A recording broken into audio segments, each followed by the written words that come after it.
Peace in Islam. Greetings. Today we're gonna put some stuff on the record.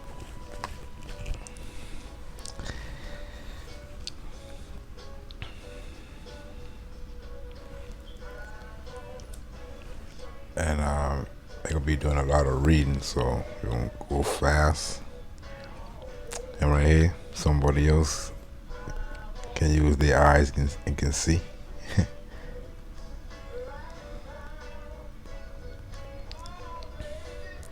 And that's what I mean by how people be so dense. Like, that's a true statement. But he ain't have to comment that because ain't nobody talking to him. We talking to ourselves, which is other Moors, past, present, and future.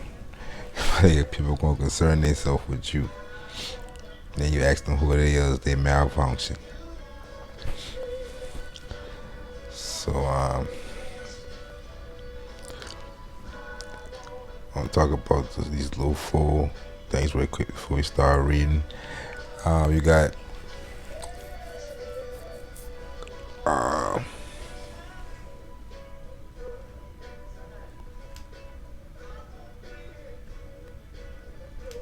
the only thing we really got to work with is claims. Everybody got claims.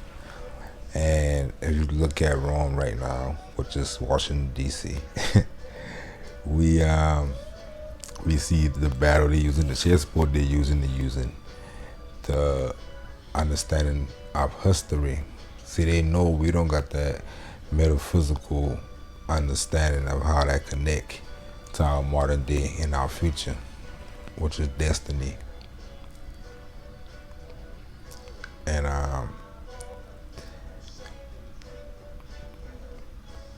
they got this thing called the 1619 project that they've been running for the last year or two. And they've been countered by something called the 1776 Commission. And both been used in order to battle on the spiritual realm with the Moorish Americans, so-called African Americans, black people. They both of them as a beginning date, which is already a no-no, putting the beginning on something, or to raise something that come before that, what you put a beginning on. So they start you at 1619 in Virginia, and they start you as slaves, meaning that you can only be descended from that. Hence, American descendants of slaves, right? So that's what we're gonna talk about today. We're gonna put on the record our own project.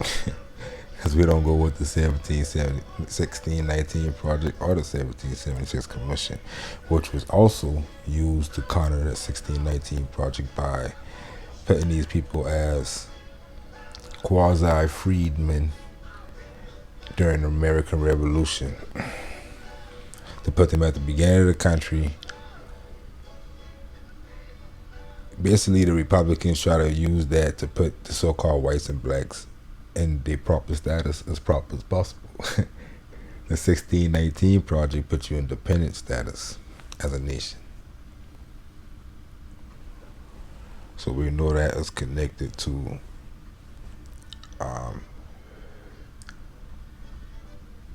historical accounts.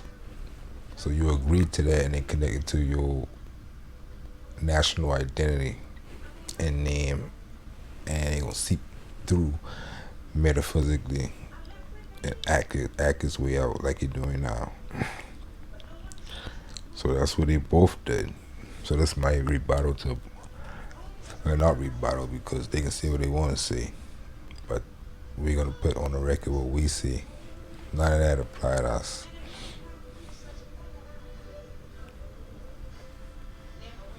So right here we got the Born Stone, 500 BC. This is an annexation of the Carthaginian Empire, and they've been established on the American continent to annex the entire continent to that empire. So that's a legal title and evidence to an event, right?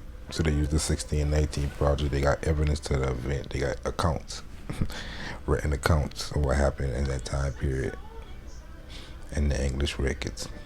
So that's what these things is. These is legal evidence. Exhibit A, Exhibit B, right? So that's why the Carthaginian navigator annexed the empire to the rest of the empire was in the world at this time. So this ancient land title, I bring it to modern in a minute and show you who owned the land. On it, inhabitation and dominions. Like chapter 47 say, their inhabitations and dominions. So they own the land and they live on the land. Like this. The last two videos I've been showing you that you Moors, which is elementary for us at this point. But we gotta always rebut Rome. They got a bigger audience. They got a bigger propaganda machine keeping you black in mass. So this reiteration I don't mind doing, but in this one we could get a little bit more advanced. We're gonna read about these people. Let me see it. Chilling on the side. La Amerique. America.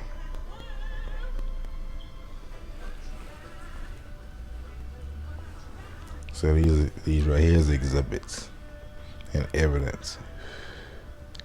I can present this, and you can bring the expert in, and you can see if this been doctored or whatever. Use all kind of science, our photos and stuff like that. We can read the bottom and do all kind of whatever you want to do. But the evidence is piling up.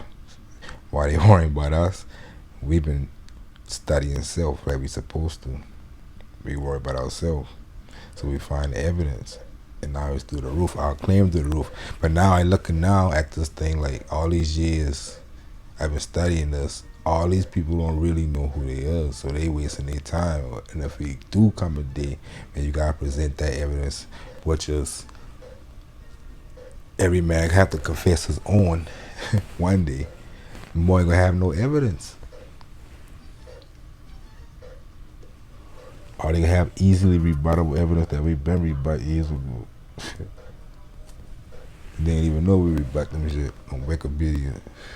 Well, you know from these videos, we catch them all the time on this video. But we're gonna see a lot of, we're gonna use the same history, use exact history. We're gonna use history that you could go verify. We're gonna give you dates and names of people. As Moors, we only concerned with nobles. We ain't concerned with these opinionated authors and other so-called scholars in history. We only concerned with the dukes and the kings and the Moors doing, the lords. We'll come back to this later to make a point. When you see Castilla de Oro, we dealing with gold, we dealing with Moors. And coins being minted in Europe.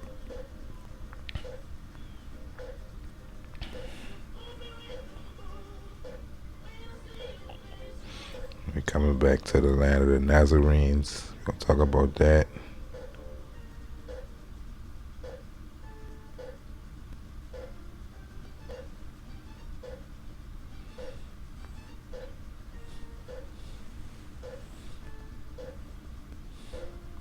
Come back to these, especially this one.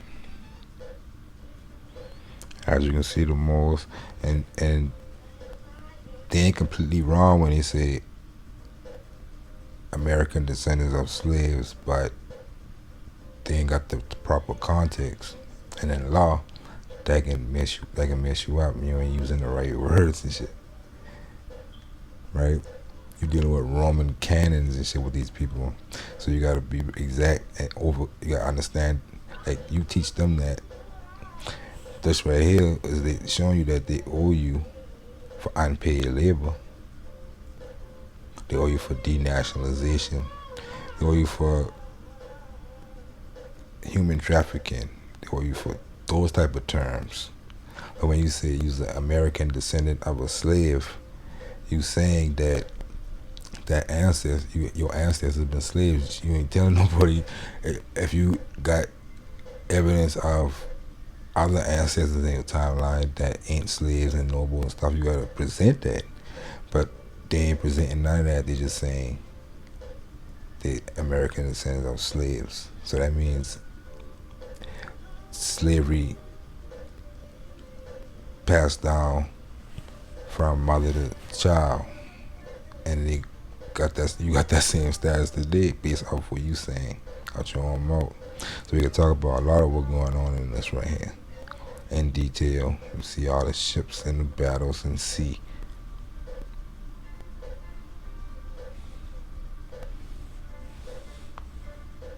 And you see these people, these Moors. We're gonna talk about Moors. The importance of that always in these.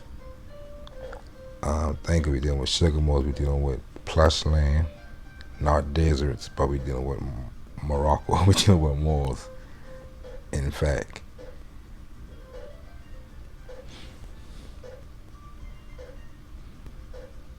Brazil was an example that any place that they call land of blacks or Africa is a land of Moors. But you deal with Rome, and that's all Rome know. When they conquered the land of Moors, Mauritania, Tegitana, and Casares, they call it Africa.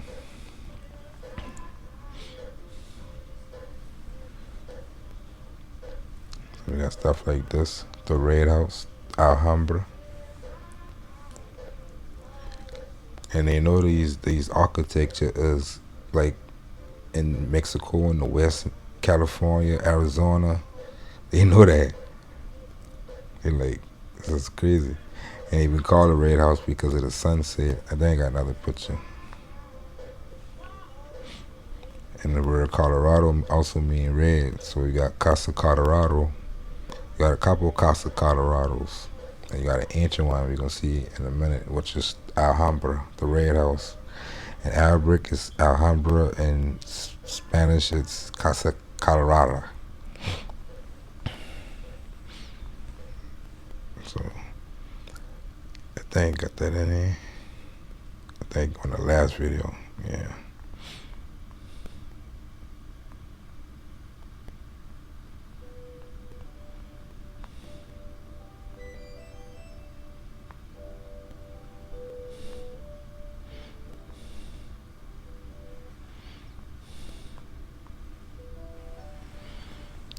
I had that in here.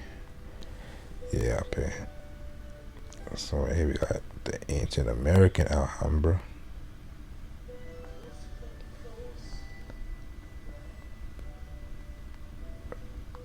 Right here, so let me see. The Red House, Alhambra.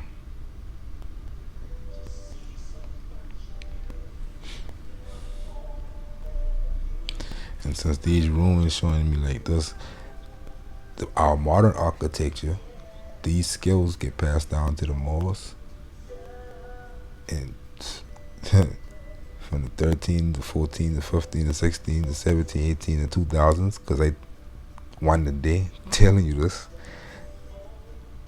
so we can see that just since the ancient time, these little temples like this all over, and you follow it. Ain't no coincidence that groups of people would make the same type of architectures like that. Specific stuff in these architecture.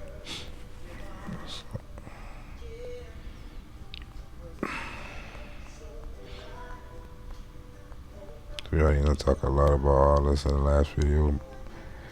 Keep reiterating that these people as Moors, they just calling them black because we dealing with Rome. Like this. America, they already know it's the land of Moors. We know in the tobacco shops, just the same type of figure that they'll draw. And that's why we're talking about in the last video too. I think Moors been drawing them like this. I ain't making statues like this because this is much more ancient. more, where they benefit nations are the so-called pygmy tribes of the super ancient world that became the Buddhists, the Mayan Buddhists, and all this, the ancient Egyptian Buddhists in America and all that, and became the Buddhists of the cities of Andalusia and Cordoba and the major ports and cities in the Americas that they don't talk about.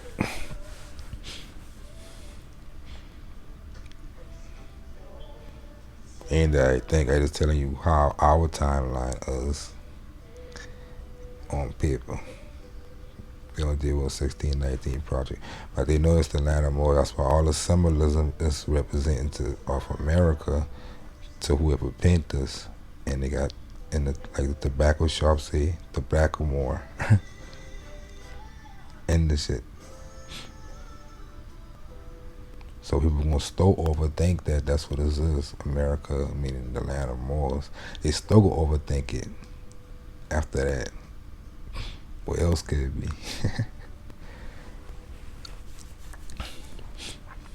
Alright, so now I'm about to get into the events. And pay attention to the dates. So most likely on the Para, where Bethlehem is located today. So let me see if I got shit.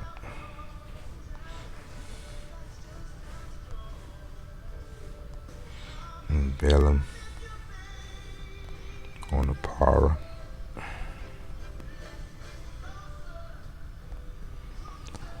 Between the city of Morocco and the port of Azamor, Safi seems to have been with Saleh, an open window to the outside of a kingdom which extended to the eastern end of Brazil, with a beach port but spacious and sheltered.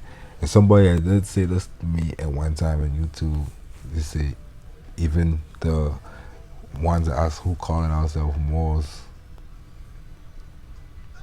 in North America today, you know, people know because they watch. You already know the United States, Washington D.C. propaganda machine blow it out of proportion when they get a chance dealing with us, with the ones of us who call ourselves that. So a lot of people know about it, they just don't understand. So she tell me that a lot of us don't recognize us from being here, like from here. We recognize us in a dense way, being from Morocco, probably brought over here as African Muslim slaves. And that's what we claim to be today because of some story like that in her mind. And that's what people gonna think, because they don't know. They don't got this detail that we about to go through.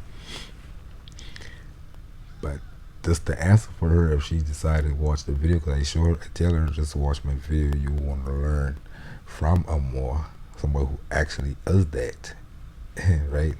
Just like somebody else might say, as a woman of color, that's what she says she is. So again, you got that subconscious in your mind. That's a subconscious thing with us as any human. You got a name for yourself. So, but that's how strong the Roman propaganda is. The fact that he's something different than what a norm is. Because if I ask 100 people right now, and like just in the area where I at, most people gonna be black people and African Americans. So, it's a dense way with it, but I'm about to prove her and whoever more she thinks she talking about who don't understand their own history. Cause that's all that is. They think that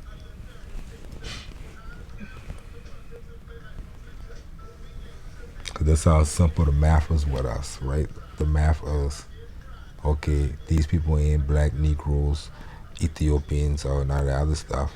They are Moors, right? So if that's true to anyone else who call ourselves that, then you related to all these people who are around you, who dark skinned and who look like you and all that shit.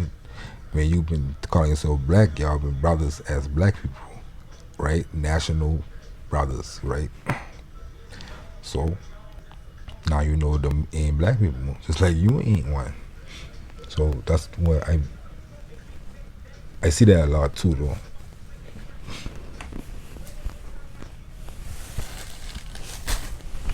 I don't see how hard it is to get about that. Like they can't not be a black.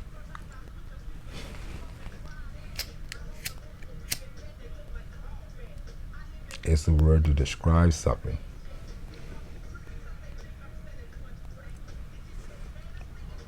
So if that's fact, then you gotta have a name. And again, ain't no hidden name that we ain't never heard before in the English language that hidden in some ancient dictionary that we us. The word here, you just don't know what it is. So that's what we're gonna talk about today. We're gonna set that straight. We're gonna set that straight that throughout this whole time, American history is between Moors and Christians. That's why we got all the festivals dealing with that ritual, and that's why Washington D.C. is Moorish everything. From the fairs to the Washington D.C. monument to all that, we're gonna explain why is that. We explain why the peace, a treaty of friendship was the only real treaty that actually mean anything. In reality, everything else is a smokescreen that's subordinate to that. And the United States know that. That's why they only talk about that every president. We're gonna tell you why every president say that as African American slaves, you build a country. And again, why they give you the 1619 project.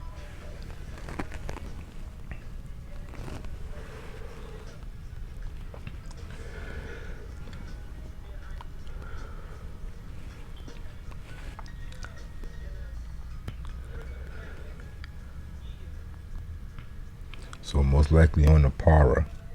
Bethlehem is located today between the city of Morocco and the port of Azamor. Safi seemed to have been with Saleh, an open window to the outside of a kingdom which extended to the eastern end of Brazil with a beach port but spacious sheltered. It was frequented by privateers and merchants, cereal market, even European. For unloading, not a few ships offered species dyes, precious metals like the rest of the continent. So it's going on over the whole continent. It is assumed that the Masocras mentioned by Ptolemy prospered on the Safi site, important port in the 12th century, appears in the Bekri as Asfi, and Dawa Ribat and close to Christians, although it is said that it was founded by the Portuguese. They conquered it in the 15th century and it was called of the Nazarenes by Moors. Being Moors, talk about let's check that out. Thinking on this one.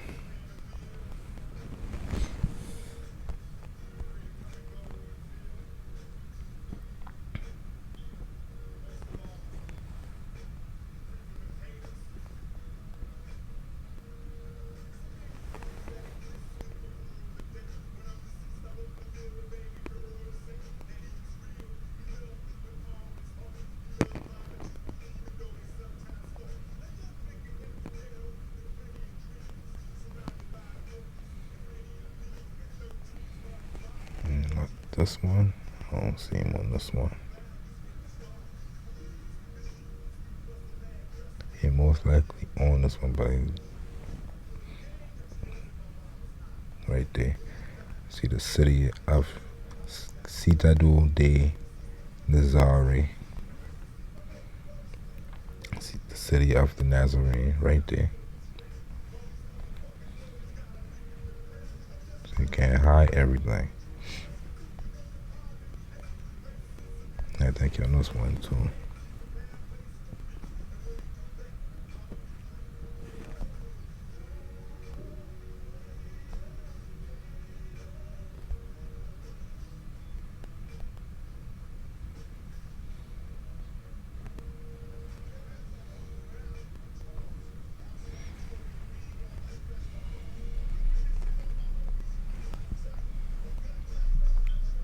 So crazy about this.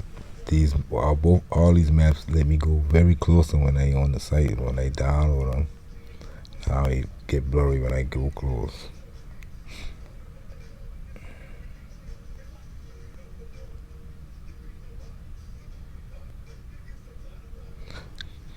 That's why I tell you how to take notes as Moors. If you Moors watching this, take notes and keep this as. Put the date, and you can put the place name, and you can put the name of the so-called captain or the wardens and all the characters dealing with these places and ports. And that's your history, the details, and the truth about that. Is the only real history. All the other shit, they lying. They can tell you.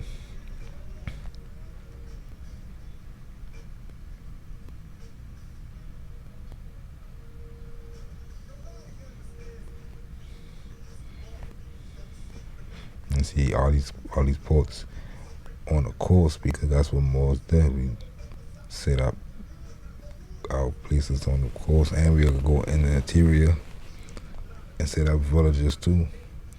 And that's where they trying to we used to put forts. That's why you put cannons and shit on the coast and stop people from trying to get inside. But them boys used to ride all the way. That's why you see most of these. You see them down here with boats. They try to come out through the Rio de la Plata because we go to catch their ass. They coming through this area and blow their ass off like on one of the videos we read. And they put out the gate on them and try to come through one of these rivers and get in the interior. It's protecting the people.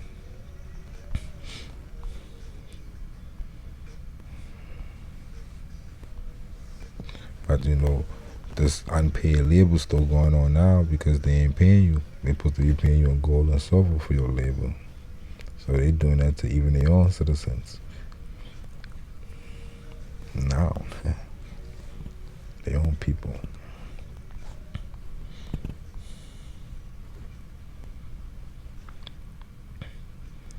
So you just see of the Nazarenes, you can see that they conquered that. So being Moors, the king of Portugal, who was a Moor at that time, and the Duke of Medina Sidonia, we're gonna see in his records he used the Moorish terms for the places, and he talked about it as a Moor. Like we're gonna see that throughout this Duke.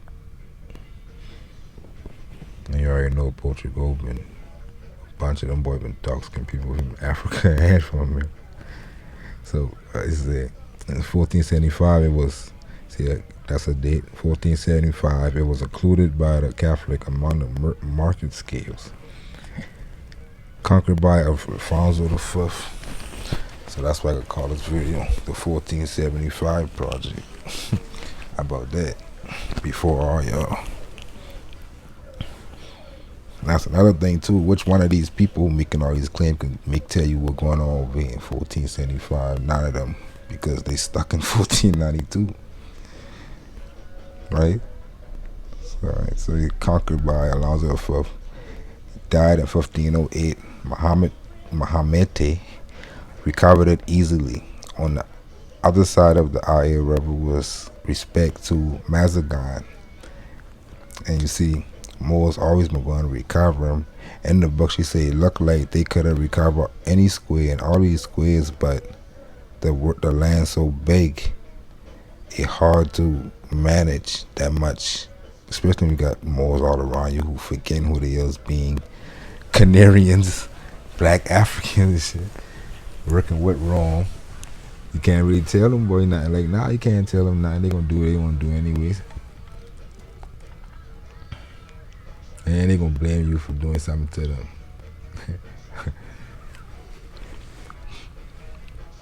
But the Nazarenes, they are Moors, but they have the Christian faith, they have the Christian customs and stuff, the old Jewish customs of the Nazarene.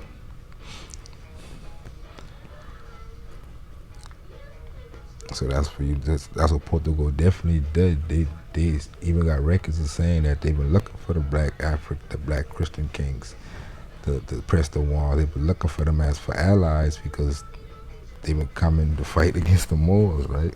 Order of Christ, Lisbon, which when Moors of Lisbon converted, they were coming to America and Africa looking for the other Moors who were already under that influence. the Romans. And they find him too. They said he been called after Nazarene that been under most likely a dark skin, but he had the cross, Order of Christ. So on the other side of the Air or the Amazon River with respect to Mazagon, he was able to share a port with the island of Mogador, being a comarque of Lamora. Comarque is like stuff that we call municipalities and like the other, like others of that coast. So that means he a lot more.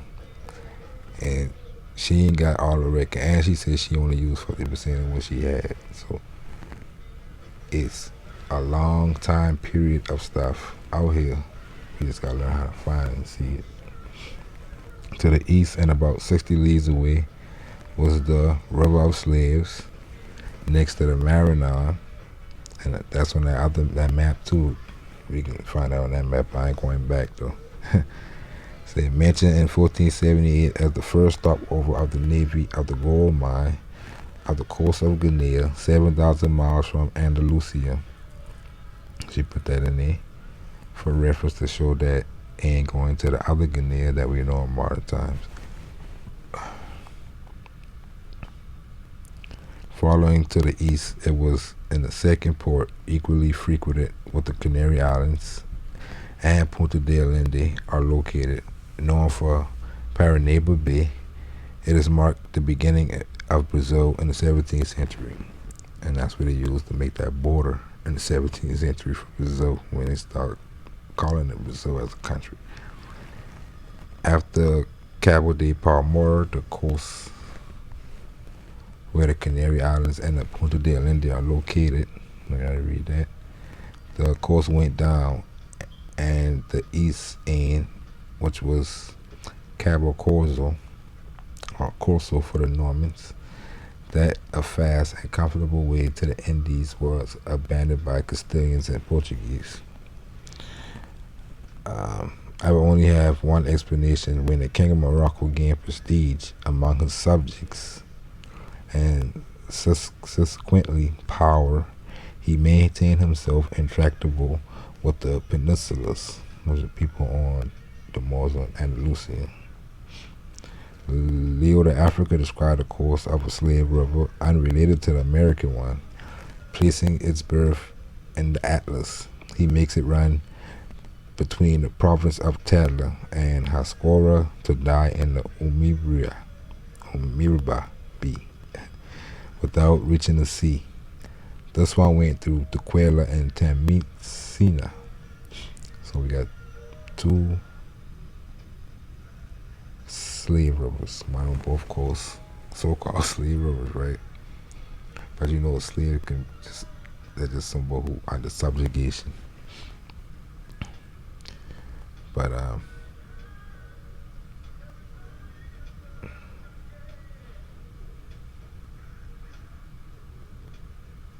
we can see how Leo to Africa, he been converted and he started writing stuff that Rome used.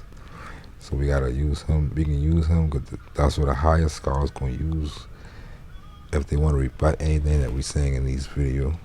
They're gonna use sources like Leon African. So we're gonna use them too, right? And then we're gonna make out which ones make sense. Because right here, you see, between October and May, rainy season, it was crossed on rafts of wineskins. Waiting on for the rest of the year, he raised Lachius, which was exported salty, which is certain salt flats and fisheries right next to the salt flat, emptying next to the walls of Azamor. And the American immensities, the 25 league was separated the square from Morocco, and the square again is like a custom house getting to about to be a city. Washington D.C. is a square, like they say, for 16-mile square.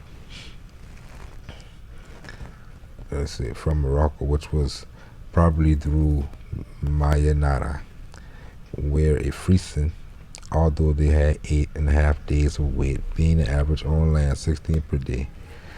Conscious Philip II, so Philip II, conscious of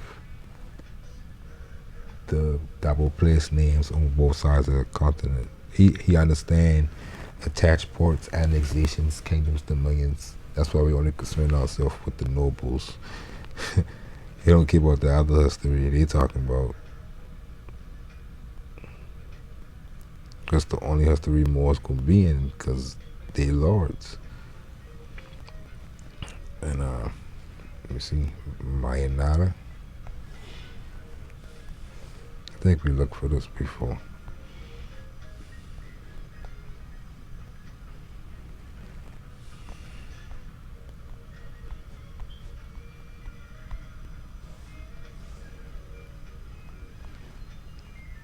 I couldn't find them. Guess they not changed the name again. They spelling it right?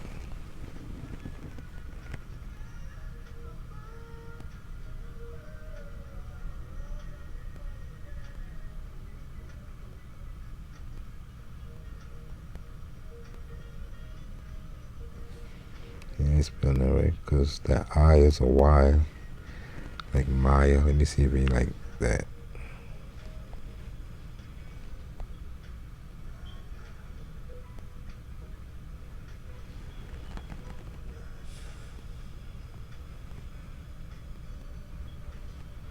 I say it just Maya now.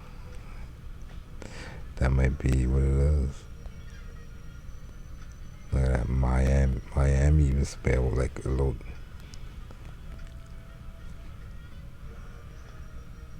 Maracana. And that's why they think that is.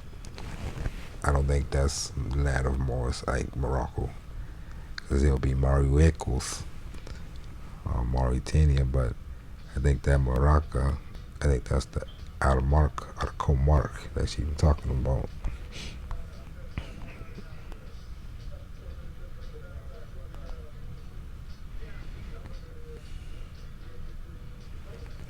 Another one, last one.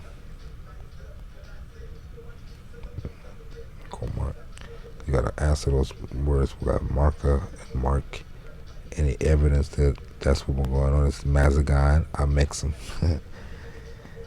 The Comarques. You gotta understand, we ain't talking like we can't talk like we talk today. Like that's a city manner. You're dealing with more speaking a different tongue that they ain't trying to erase off out of history.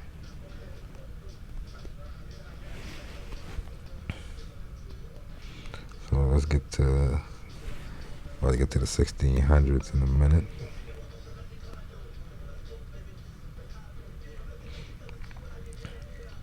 So, to the Sharif, Magan or Masagan is much better off, which is next to Morocco, the head of his kingdom, and that's what it did. The Portuguese, Spanish, the other monarchs, they used to say that a lot too, to separate the two Moroccos.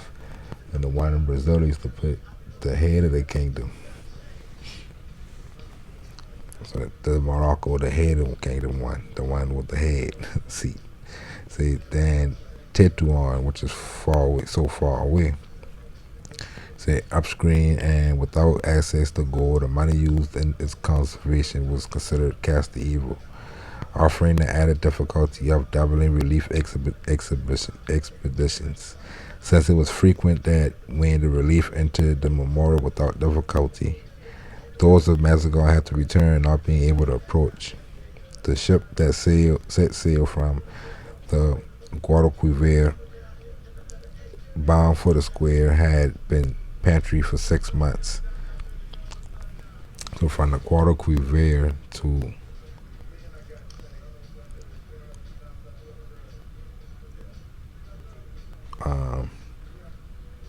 the Marmora on the other side, and need pantry for 6 months. That's why we're putting that in there to show you.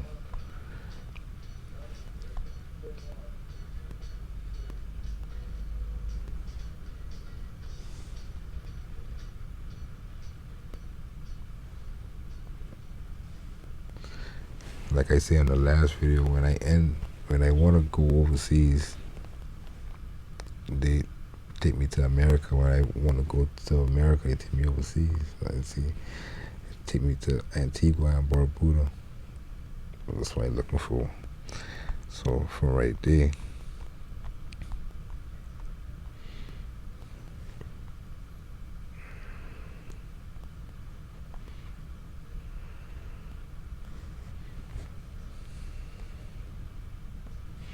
from Guadalquivir,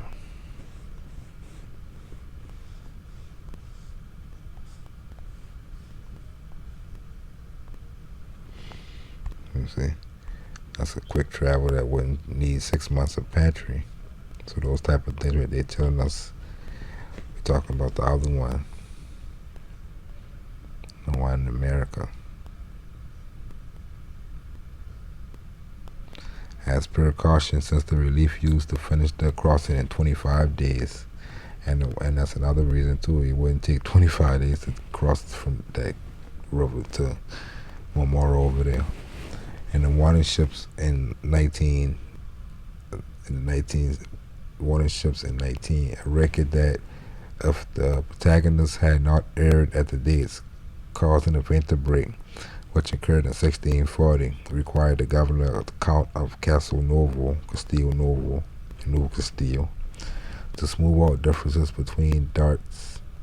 I guess that's a certain militia group. Left the squares with 170 horse falling in traps prepared by the Morabito. So you got the Morabito on the land, Morabito in America, right? And he preparing traps for these people, these Spanish. That's what he really been going to war with, Castilians. With 8,000 men on foot and on horseback. So that right there showing you that he out this land, because he got 8,000 men, and he had to ship them from another place and bring them here. He got them because he home. See, a man on foot and on horseback, from which Christians did not escape. Once the news was received in the square on Wednesday, April 11th. So we got an exact date for that event. So write these things down. You can go look into it. It was received in San Lucar on the 28th, 17 days after the event. So another reason how we even looking that deep, how long it taking communications to get to one place to the next.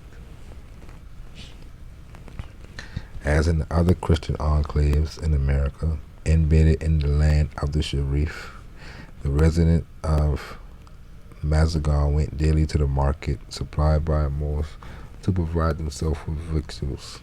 For Farron, for the second, fifth column, he imposed an obligation on the Aborigines to obtain a license to enter the enclaves. So you see, Philip the second, all these Moors who call themselves Indians, they under Castile, they under the Council of the Indies. And the Dutch and the English, they just take over them operations that have been running since Castile started from Columbus. And the New Spain colonies, their status been from after they get baptized, been Indians. So that's what they're talking about when she said that these Aborigines, they start paying the Sharif and they start paying Philip. So now that's what he's doing to them. They have to now they gotta obtain a license to enter the enclaves, because he know which one is under the Sharif thing, because they all Moors, but they converted. He didn't know which one is what, so and that's why he's doing that. So he said even if they were Christians, they could not do it before sunrise. So you see, that's why these black codes and laws will start coming, and Europeans continue adding on to it. All because you forget who you've been. You know what Charlie come back and tell you. They start from this. This what he's showing you. They about to put restrictions on them and shit. And for the second, old school, he ain't even can't even create propaganda saying that they come from Africa. Now they Indians now.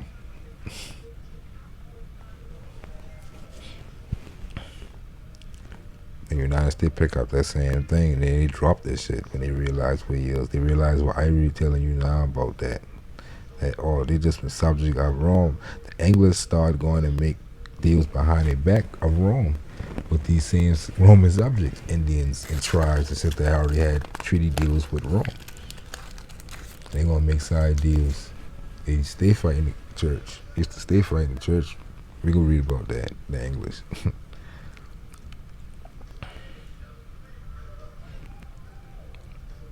So as it was done with those who passed the Indies and Castilian villages, trivial cautions, since any Sharif, if he attended, would have requested the squares. It is likely that they did not do so because being left over of land by not from markets, garrison, and Castilian population, they offer access to products which would have been unveined. And foreign demand did not have passivity that did not hinder explosions of hostility in sites.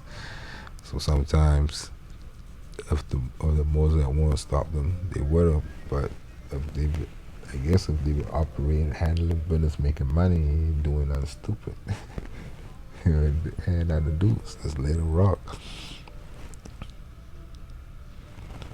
See, passivity that did not hinder explosion or hostility in sight, sometimes prolonged. Azamor cavalry took care of harassing those of Mazagon. He ambushed in some kills near the wall. So that's why there's the stories that most of them people don't even know why they having Moors and Cristiano festival every year. They just doing what they call Mama and Mama said, a ritual. But that's why I talk about their areas where they at now. I happen to say Richmond.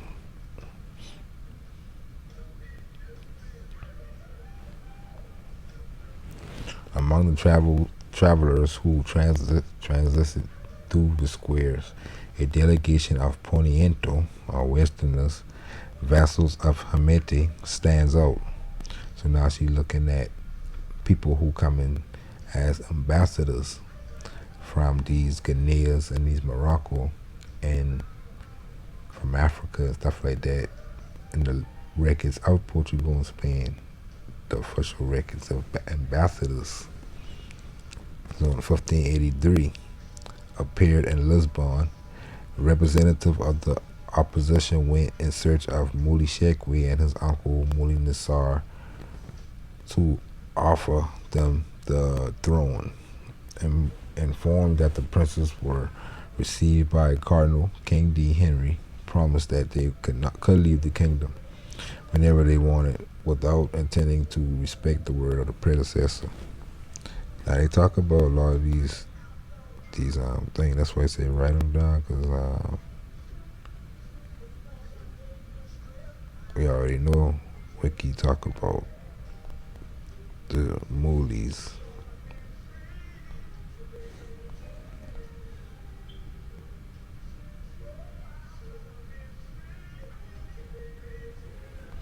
Mouli Al Sheikh. Let me see. 1589, 1593. They're the same time frame that we in on these records. So the Ponientos, the Westerners, so you know that's Moorish Americans at that time going to Lisbon, telling Moulay Sheikh where he comes to on the throne in Morocco, I guess. I'll say it's one of the two. We're gonna get to that.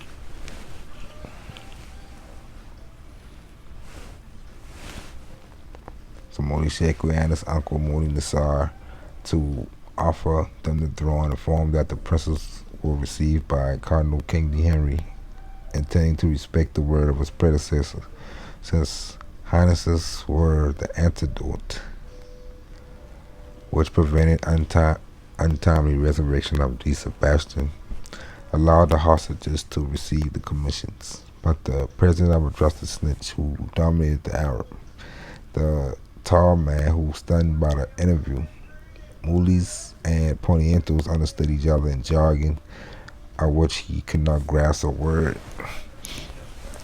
So what she telling you there is that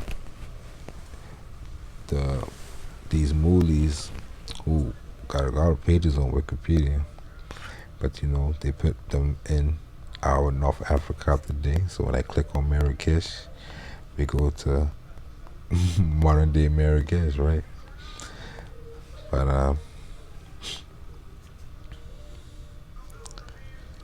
they could understand these. It ain't even been no the Arabic from that side of the ocean because the the translator that they had still can't understand them, but Muli Shekwi and the ambassadors been talking. So what she's saying is they couldn't have been coming from across the strait. They were coming from somewhere more foreign. Because the language, they couldn't even understand what they've been talking about amongst each other, those two groups, the ambassadors and Muli Shekwi. But the fact that Muli could understand them show her that they're talking about a larger kingdom than it is today, just one side of the sea. And the current maps, Mazagon or Mazagal, the old and new, separated by 9 leagues, appear on the left bank of the Amazon, about 12 from the mouth of the Villa Nova River, about 5 leagues from Porto Santo on the opposite bank, and all these modern day. So you can show you where it used to be. That's the least you could do. Ancient and modern. About 5 leagues from the Porto Santo on the opposite bank in the Angra de Santa Ana de la Guinea, where Guinea's Quintero fished in 1591 in Macapa. So you got some more dates and details. There is a Portuguese tower. Portuguese in quartz. That's why we be saying about these star forts and all these ports and forts. They got stories, but nobody will act like they know where it's coming from. We're telling you right now. It's similar to any defensive building of the time. You see, all these ports and star forts and all here as evidence to this old Moorish empire. And that's what that they show ain't no Indian empire guy. I don't see that in no books. But we about to see that in these ones. That these buildings come from somewhere.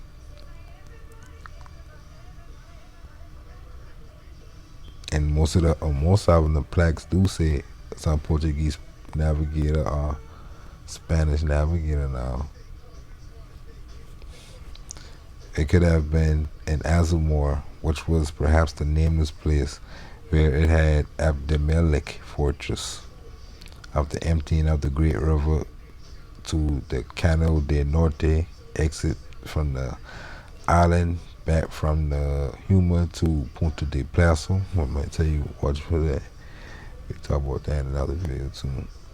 Today, Cabo North, the Cano do Sol runs along the north coast on the island of Marajo or Mogador to Cape Aguirre. White for the Conquerors, Cape White for the Conquerors, and in our day, Maguari.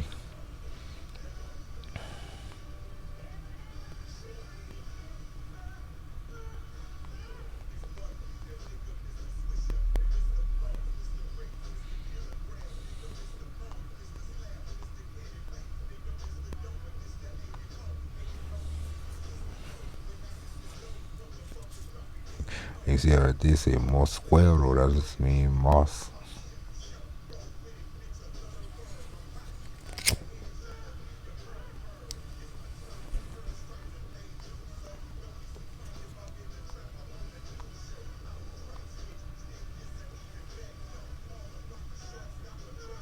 Out of the Marajo and Macapa.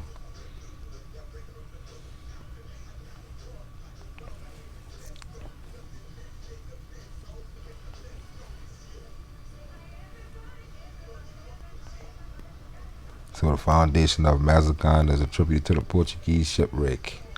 Arrived in 1502 to the site of the old Recibis. They built the tower, the beginning of Villa Mureted in 1542 by Pires that the King of Morocco recovered in 1769.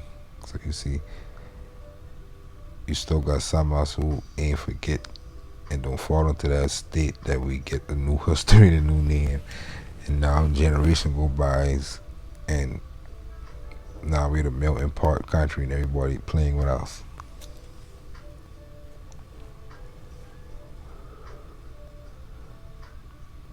And that's what rise of the most mean. Cause you sure as hell ain't rise.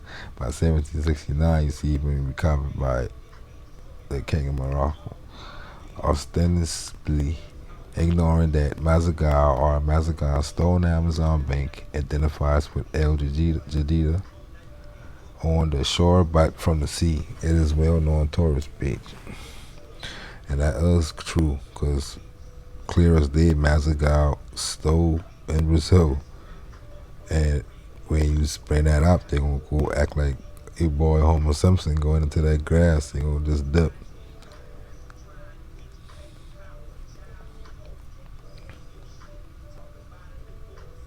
Look at that. Google Maps ain't even know which one you want. Got two.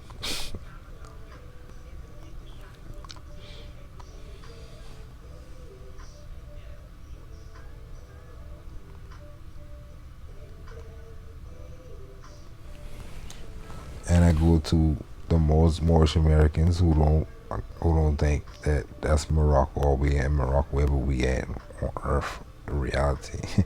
But literally the head of the kingdom been in that area on this side, on your side.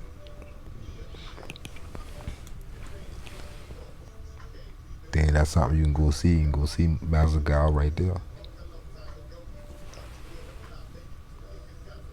Something simple you can show somebody.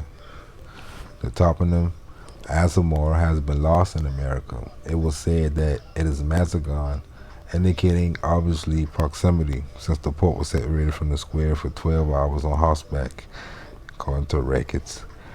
Port of Morocco, which linked with Saleh and Santa Cruz, communicating regularly with Tetuan and Tangier overseas. The Moorish Arez Hamed, resident in the Alcazaba de Saleh in America, interrogated in the Portuguese square, gave information about the rivers. He set sail in 1632 with his frigate at the same time as the caravel that came to Morocco. Both went right to travel to Azamor, the royal ship for wheat, and Hamed to make the fishing for the shad of the river. As they passed through the bar, the Morabito, Aixe, artillery fired.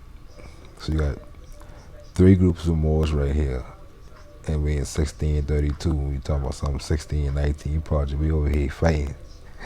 And you try to give us some story that we captured by some Europeans and get brought to Virginia. No, we said up Virginia. We want to show you all this. We already here across the whole continent, and that's what makes sense because the Spanish, if you look at their records, they just been a bunch of products traveling across the seas back and forth. So people doing business, merchants, people connected, doing business like we talking about now, communications and stuff, ports and shit like that. So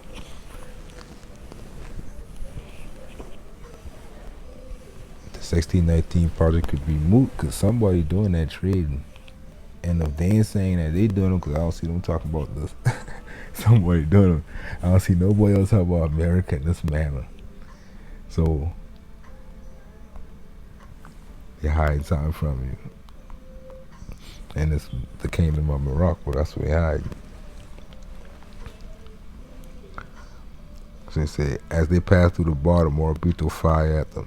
The caravel turned, losing the major tree, continuing the fishermen. Captured in the destination river by the caravels of Mazagan, they tasted the intention of the Moorish nets, gear, and some salt, which they carried on the boat. Asked the boss why he did not fish in the Saleh River. where they were also tarpoons. He replied that it was forbidden to those of the Al-Qasaba by the Morbido, followed by those of the city of Saleh and all the districts since it had a capital, with the exception of Al-Qasaba, which was preparing to be conquered because the Andalusian refused, according to Leon El Africano. So the Andalusians had a city. The Moors who been getting kicked out of Andalusia, the Sharif over here, let them settle in some villages, which they start managing themselves.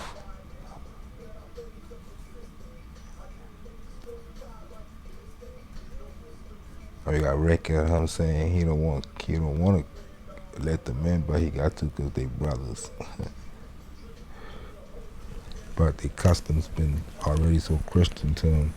That's why he didn't want to let them in. It would have been dangerous because of his connection with the enemy, which been Castile. Coming from Spain in 1615, I think.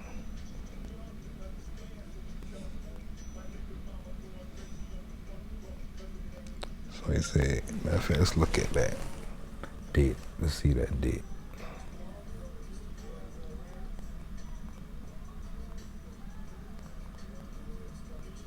Yeah, you're gonna put me first, you little fuck.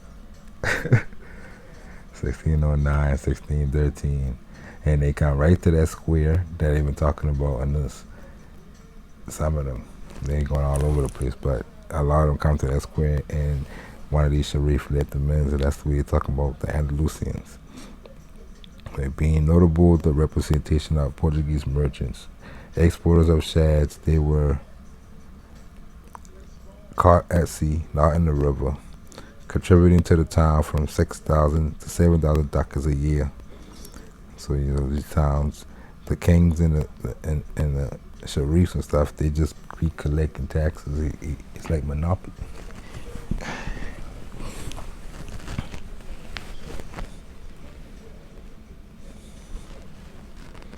And then we get into the era of the pirates and the privateers and the buccaneers and stuff, and they start stealing all the money. Start causing all kind of wars. All the customs, mixed wars, start mixing, flying under other flags, spy, all kind of stuff start changing.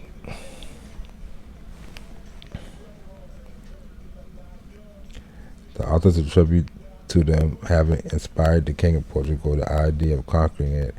Rejecting the first navy, he sent the second with 250 sails, which, so he said he got sails over here, which took the place, fleeing the Muslim population to Saleh and Fez.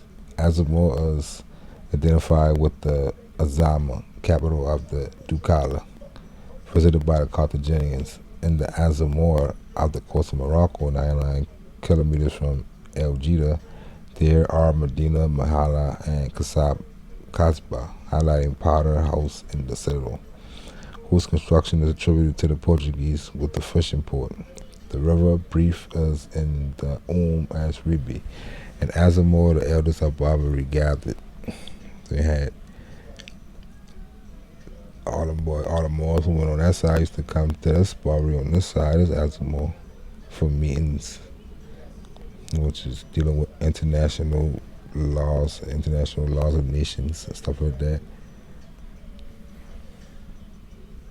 Like Haiti been a spot like that. Like all the different governors and stuff, like United Nations. And there is no indication or possibility that the Holy Office could exercise authority in an Islamic and independent North Africa, but it had it in Barbary. Notice the presence of Castilian merchants, the most converted Moorish and Jews.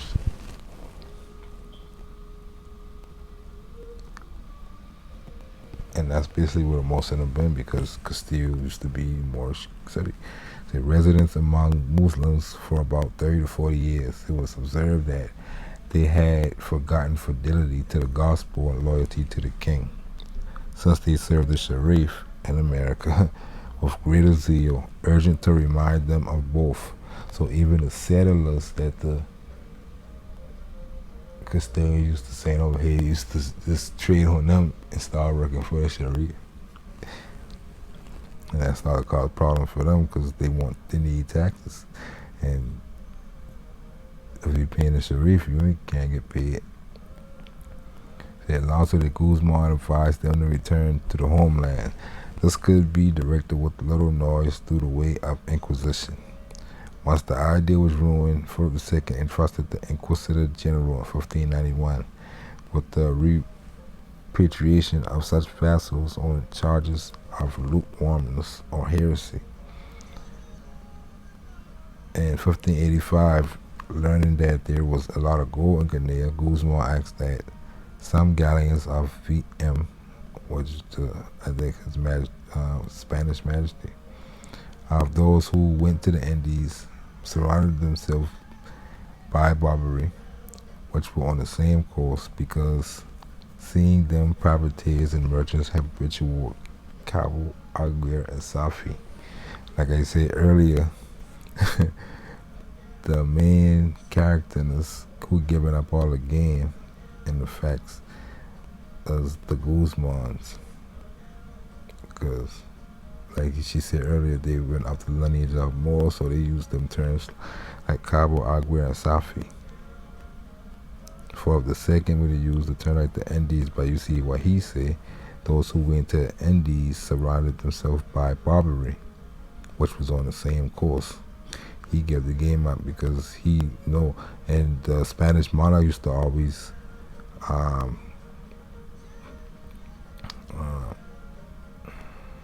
take his advice and ask for his advice, seek his advice about over here, because he had no, according to how we had known as Moors. They will demur, fear not to go, with the certainty that they now do. But being cared for and Chinchero, I don't know what that is. In 1605, he claimed 3, it must be a type of sea vessel. He claimed 3 pataches and full of boats, as fast as those of the English, who unloaded wheat, barley, and rye in the ports of Mulicidum, who earned reprisals for befriending the enemies of Austria. In the absence of them, a moral relief team was ordered to unload the victuals, follow Safi, burning the Dutch ships in the port. The penetration of the English in Brazil began in the time of Regent Sebastian, pointed to qualitative change, which developed in the 17th century, 1600s, 1619 project, and that's where they claim bring the Africans from Guinea to Virginia in 1619.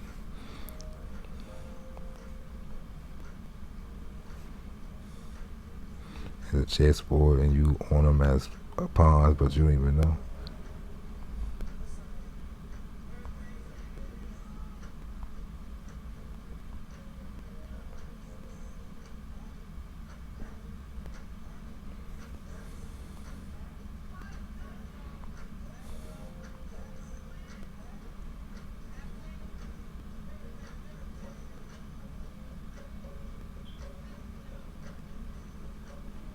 Mm-hmm.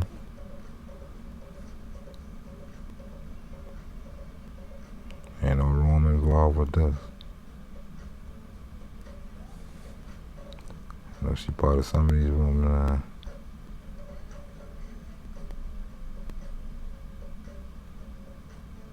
But just know you got propaganda going. You see the first enslaved Africans in the English colony of Virginia.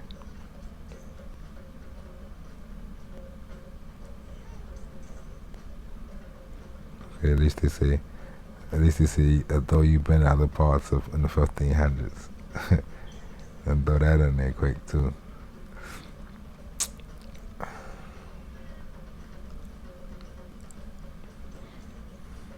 Oh, 1619 project.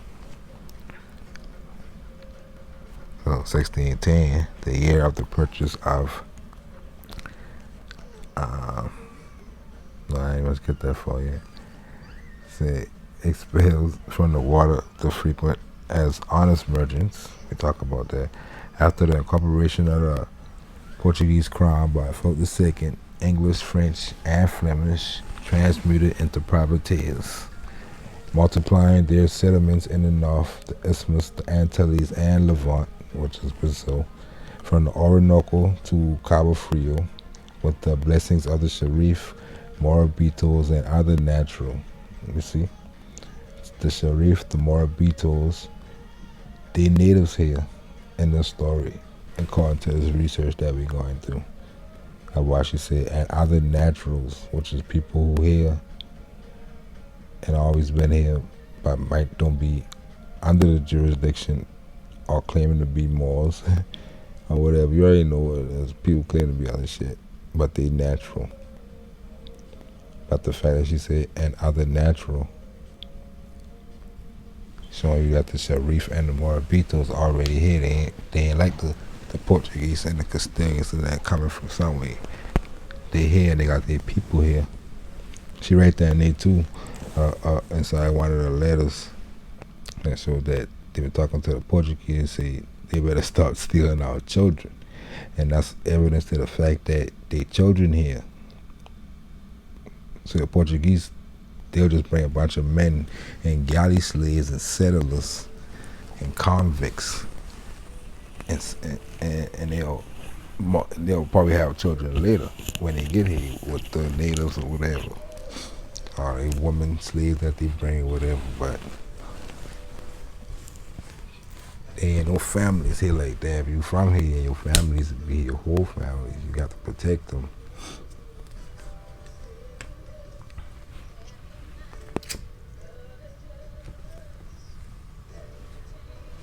So you better be operating your families properly and not doing stupid shit. You gotta be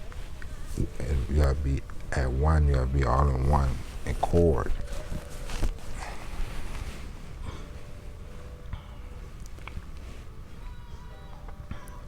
Say hostile to the King of Spain. It sheltered its coast from those who stole in the Indies, the Ocean Sea Navy. Took it as a habit to run the Barbary if it did not prevent it from urgency. In 1608, Louis Fajaro, with the 5 ships he had left, after running the Indies, followed Barbary with the intention to taking the privateers out of their guardias. Modest in the result, in 1610, the year of the purchase of Arachi, Philip II put 300-ton ships in Ceuta to guard the straits. You got these like world wars.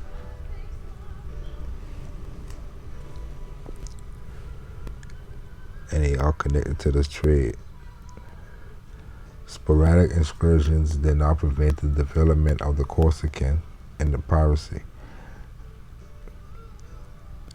Agile, the boats of the professionals, they threatened the galleons, but they respected the caravels, tartanas, and the chalupas, fishermen, and ponteros, under the edge of the law, because in order to maintain a ship and cross into Guinea, they had to slip away from the treasury.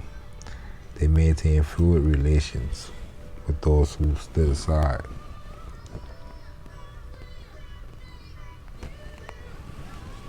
That's a real grown-up American history, not that other shit.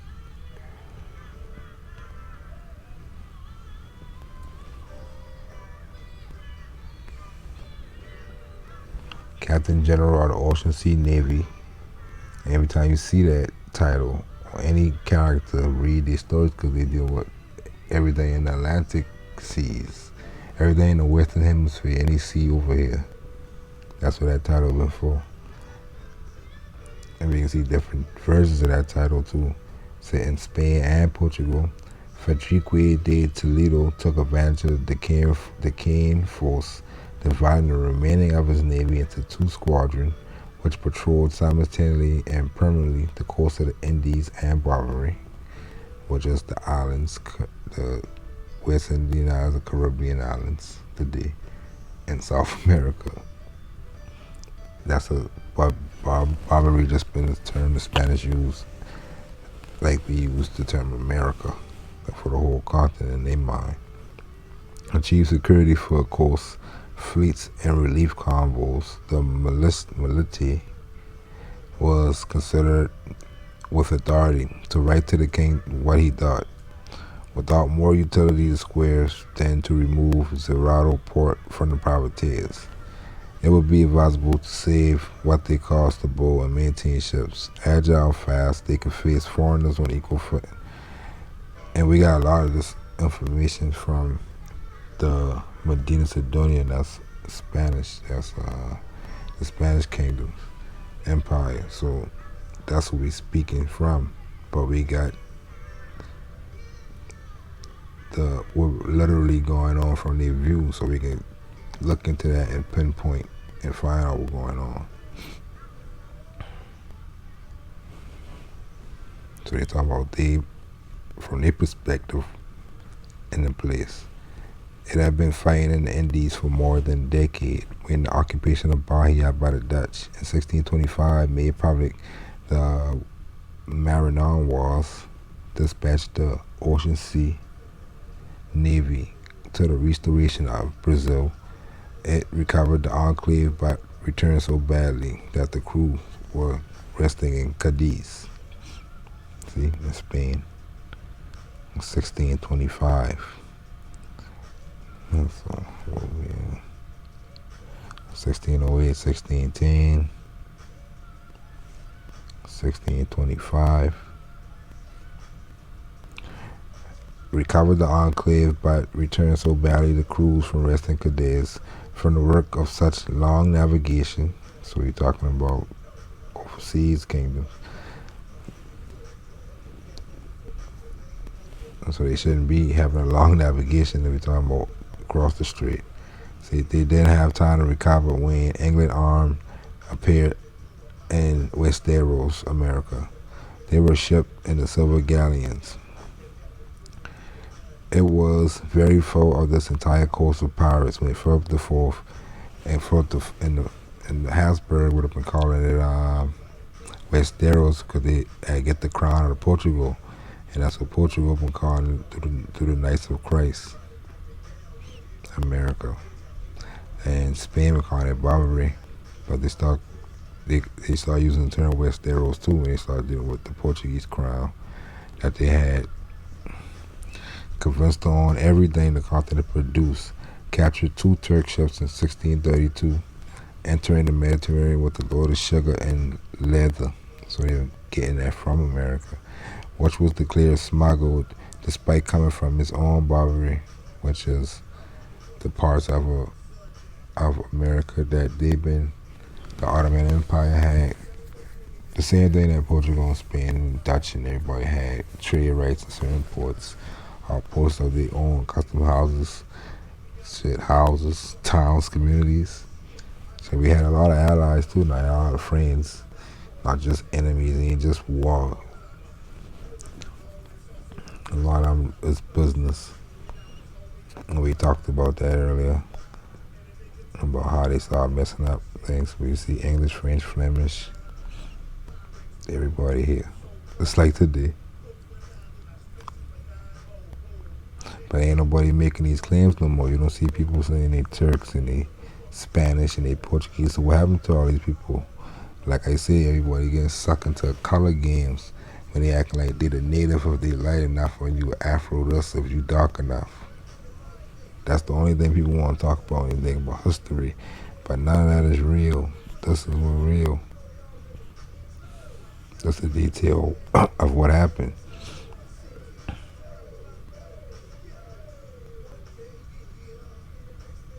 That's why I say that's for adults.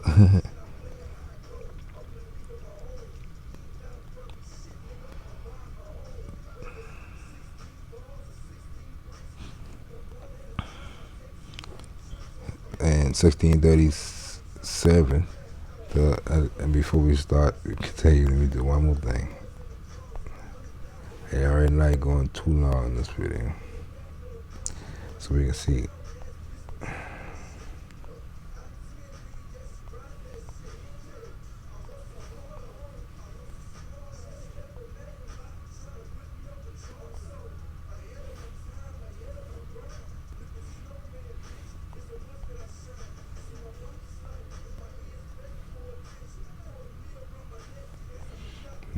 Turks court in Nassau. Probably had relations with Nassau in America with the Turks. But I'm looking for Turks Island.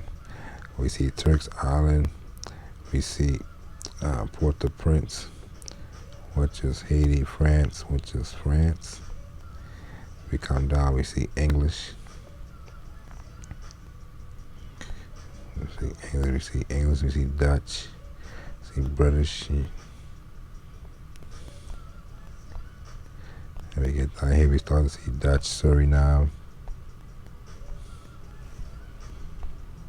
English, Georgetown, Guyana, Dutch, and French. And right there, you already know right after that, you got Morocco. But they're going to tell you that. They'll tell you these three.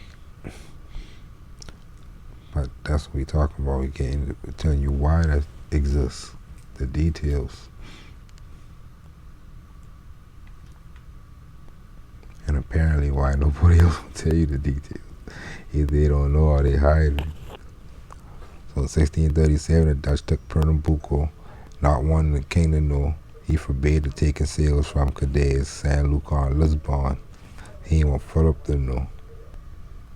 So you see, coming from their point of view, so when he said the king talking about Spain, so they forbade any ships coming from Cadiz, San Lucar, Lisbon. That's evidence of the fact that those attached ports, all those places got attached ports in America already.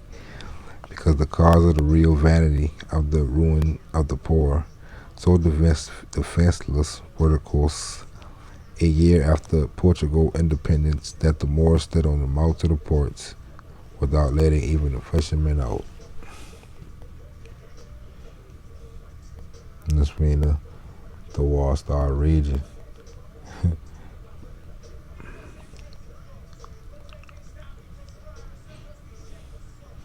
Letter addressed by Gaspar de Guzman to Geronimo de Villanueva on January 22nd, 1639, some more dates, certified the presence of Islam as a political power in the American continent, allied the Morabito of the English, and about to take the Alcazaba de Sali. He advised Philip IV to conquer it, even at the price of carrying an additional square. So you got the Morabito allied with the English, about to take the Alcazaba de Sali from the Sharif. The Sharifs at this time, 1639, having a three-way wars amongst each other. So they ain't even paying attention to some of these squares no more. And the Guzman, he know about what's going on in the Moorish realm.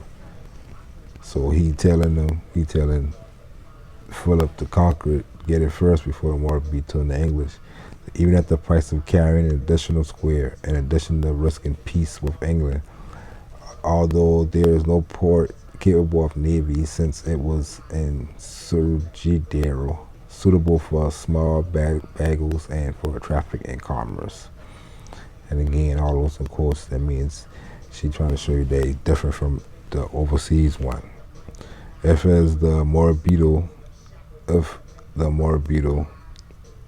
Alcazaba won, the King of England would, if the Morabito won the Alcazaba, the castle of Salé, the King of England would take over the suburb and the city, acquiring moral and legal force. Although the fait accompli, you see how even today you got these ancient Roman philosophical canons and ways like this, the fait accompli, still going on. They were going on back then to disturb and to decompose the principle of conquest that William had introduced in that coastal province. So they were trying to get the English to not figure out that they ain't really on none of these squares. They've been just they're using the fake conquest story of Columbus that they inherit in the 1400s. So the 1639, they're still trying to hold on to state land based off that. There is no news that the Chronicle still had or was intended to conquest in North Africa, so we know that, or in the rest of that continent. Its presence was reduced to the temporary possession of scattered squares of which Ceuta and Melilla are preserved. So the only squares that we can connect Castile to have it in Africa is the Melilla and the Ceuta ones. Everything else, the history connected was America, like we talked about in the last video.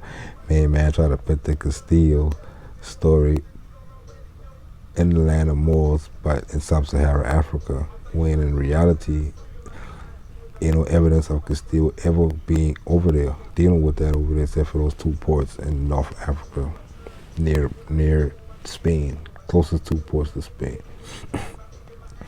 For everything else, the history deal with America. Now, when they transform and connect with Aragon became Spain, now you got the history that you can deal with other parts of the world as Spain. But as Castile, everything you read about Castile, you're dealing with American history. Even if you're saying Morocco or Barbary.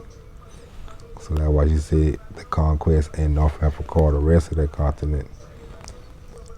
Its presence was reduced to the temporary possession of scattered squares of which Ceuta and Melilla are preserved. The Portuguese gift of Annobon, that's another one that they had because of that. A province that was perhaps not African, so you probably ain't even been over there neither, as we understand today. Fernando Poo and the participant of the IFNI and the Rio de Oro, where they were neither of those two things. So he said even that part is America, but we try to be as honorable as possible because we don't gotta lie. So if we ain't got no evidence to prove that, like we got and other things to show evidence of that, then we gonna use terms like perhaps, or maybe until new evidence arrive.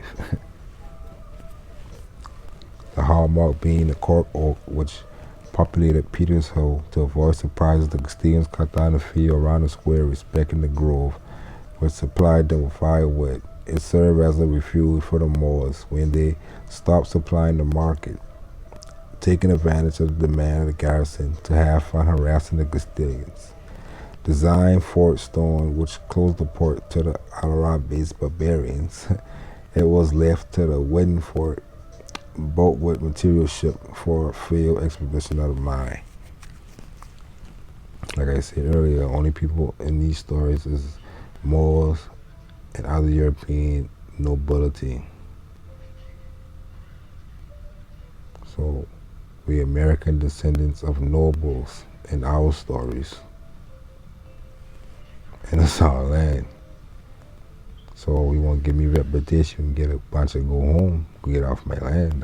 That's a good reputation I can get. Reparations.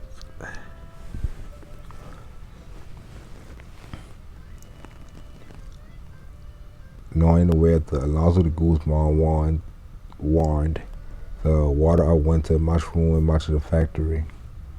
And again, we're in the tropics, not the dry deserts with climates that give you winter rains. The men didn't believe him, but the elements proved him right. In 1619, the 1619 project. So while you dealing with that story, when you're African slaves in Virginia, my ancestors, our ancestors is kings and queens in America still. The king of Fez and Morocco gathered at the border river 5 days or 150 miles from the square. Going down each along its shore, they fell on La Marmora. And even if the accuracy, even if they're saying Africans from Guinea in that 1619 record that they're using to write that, the African from Guinea is from these wars with the Morobitos, the English, the Sharif, because the English, the one they say they bring them to Virginia, the 20-something odd Africans from Guinea. The Guinea they talking about is right here in this story. So I even say in them straight about who them really is. The English right here, right now, dealing in this area. which is called Guinea, which they call Guyana. And damn sure closer to Virginia than this one, and easier to travel.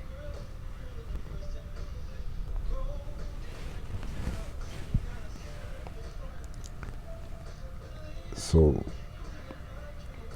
you see the Moorish kings still fighting them, going down each along its shore. They fell on the memorial, burned the platform and trenches. The Castilians appreciated the skills of the Azarabs, more polished than those of Flanders, and so wide that 3 men went up in line. So you got your own post and still running your own business while they got theirs and running theirs on the same course. And you're still better than theirs. That's how you always is now.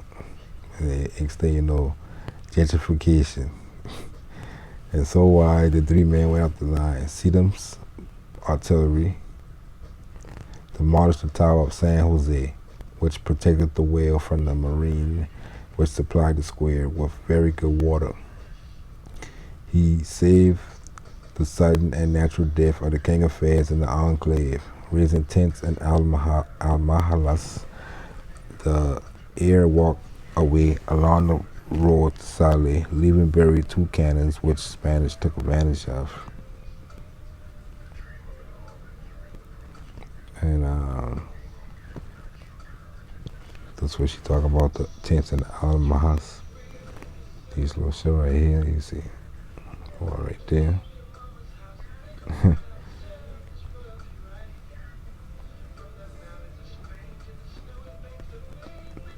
The rivers.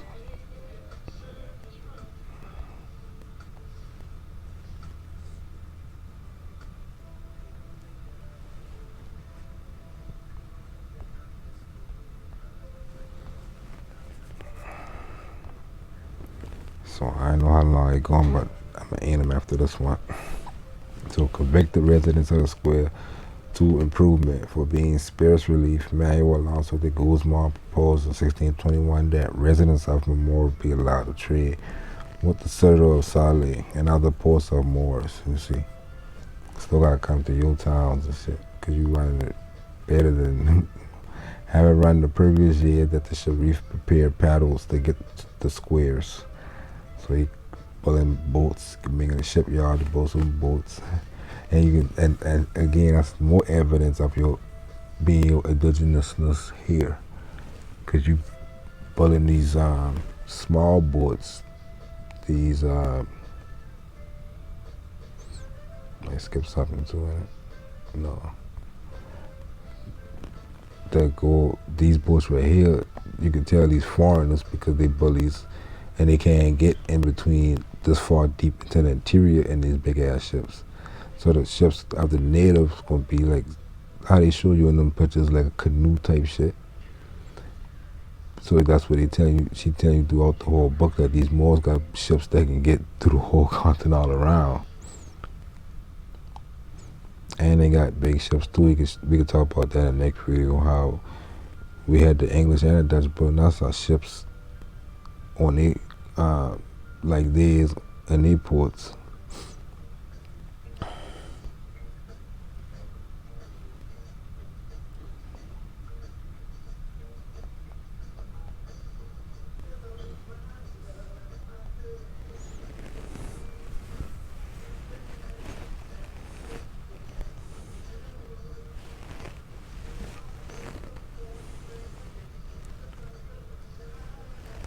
And when we talking about these Moors again, we talking about Phoenicians, Carthaginians, and Moors, and now Afro-Brazilians, Afro-Texans, and shit like that. It's a through line, unbroken.